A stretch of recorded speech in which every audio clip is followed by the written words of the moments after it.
Hey everyone, thank you for joining me today for our Restorative Yoga class. My name is Mehr Vaswani. We're going to be covering some hip openers, which is great if you have a lot of tension in your inner thighs or your outer hips, also if you have any lower back pain. The only prop you will be needing is a block. If you don't have a block, you can always use a stack of books, but again, it's completely optional. I look forward to seeing you on the mat. We're going to start in a wide-legged child's pose where your knees are open as wide as your mat. You're sitting heavy on your heels and walking your hand forward. You can rest on your elbows, or if you like, you can walk your hands even further and rest your forehead on the ground, sinking deeper from your chest, trying to get your chest to touch the ground. The weight is on your hips, heavy on your heels. Try to breathe in this position to encourage your body to open up, especially your inner thighs.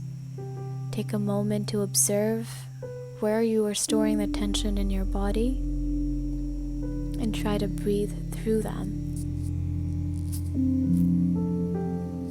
Slowly walk your hands back and lift up. You want to tuck your toes and lift yourself into a downward facing dog. Your feet are open as wide as your hips, paddling your feet one by one. You can bend your knees and have your abdomen touch your thigh if your feet cannot touch the ground. Or if you can, try to keep them flat on the ground. Take a breath here and lift your right leg up as high as you can. Your toes are pointed and you want to keep kicking up. You can go for 5 or 10 reps, as fast or as slow as your body feels. Just keep kicking up and hold at the top. You want to bend your right knee and bring your right foot closer to your left glute, opening up your right side hip. Keep squeezing your right leg, flexing your feet. Bend your knee, bring them together, crunch your body into a plank, 3-legged plank. Slowly bring your right foot between your hands so you're in a high lunge and lift up. Your right ankle is directly under your right knee and your left foot, you're shifting the weight so your toes are directly under your left heel. Bring your left knee down and up so you want to bend and straighten your left leg.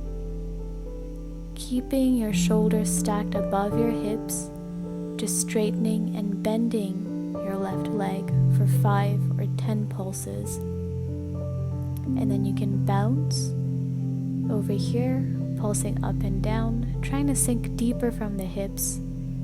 Bring your left knee to the ground in a low lunge, and you can use your block on your right side for support.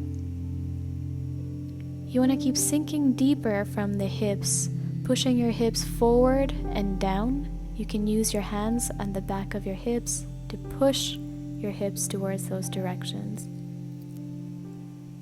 Opening up your hip flexors and your quad on the left side, sinking lower.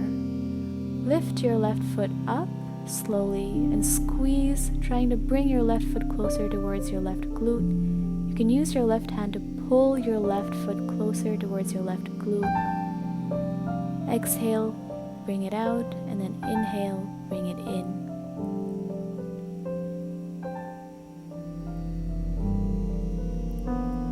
Trying to feel that quad stretch. It doesn't matter how far you can bring your foot, just as long as you feel an opening on your left quad. Slowly lower your left foot down and walk your right foot forward into an over lunge. Again, you can use your block for support. You're sinking deeper into your left hip flexor, trying to relax in this position. You can keep pulsing up and down, using your hands to push your hips down and forward, trying to open up your hip flexor.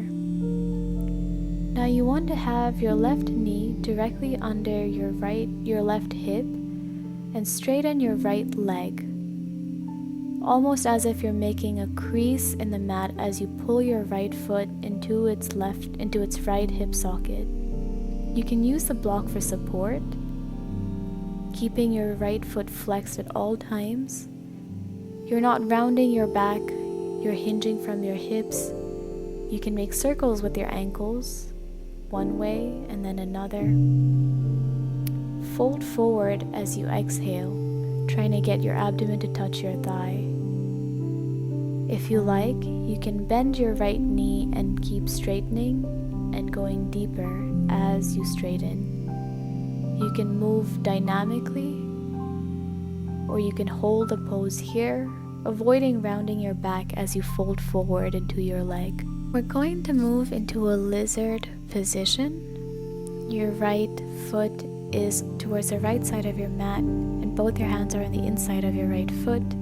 Lift your left toes up, and you can move forward and back.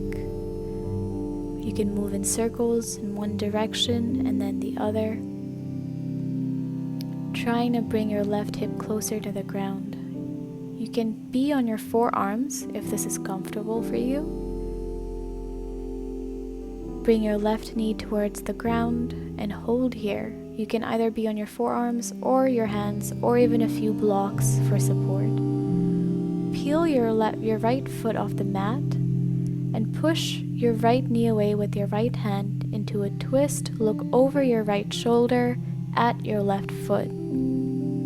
Keep twisting and come back to the center. You can hold the position, feeling the stretch on your right glute. We're going to move into the pigeon position. So you want to bend your right knee, have it point towards the right corner of your mat.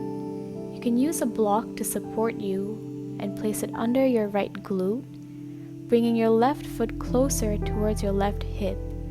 Again, you're sinking deeper in your hips. Your hips are squared. You're not leaning to one side or another. If you prefer, you can use without a block either, sinking deeper into the hips. They're parallel to your mat. Lift your hand up, inhale, and as you exhale, you can fold forward over your leg, resting your chest over your shin and sinking deeper here. You can rest on your elbows if you like, or walk your hands back. Bring your hands to your heart center and try to balance in this position. Bring your left leg over towards the center of your mat. Bring your left shin over your right shin so your shins are both parallel and stacked to each other. They're parallel to your mat. Your feet are flexed at all times. If it looks something like this, you can feel free to push your left knee down or bring your left foot closer towards your right thigh. This is a double pigeon and it's one of the more intense poses, but it is a very restorative and relaxing pose and great for your inner and outer hips. You're going to be sitting heavy on your sitting bones. Your spine is straight and your feet are both flexed. Your knees and your ankles are on top of each other. You can rest your forehead on a block as you fold forward and relax here, feeling the stretch along the outside of your glute on the left side. And you can keep sinking deeper over here, keeping your feet flexed at all times. We're going to repeat the same sequence on your other leg, your left leg. You can watch the video again from the beginning and repeat it for your other side.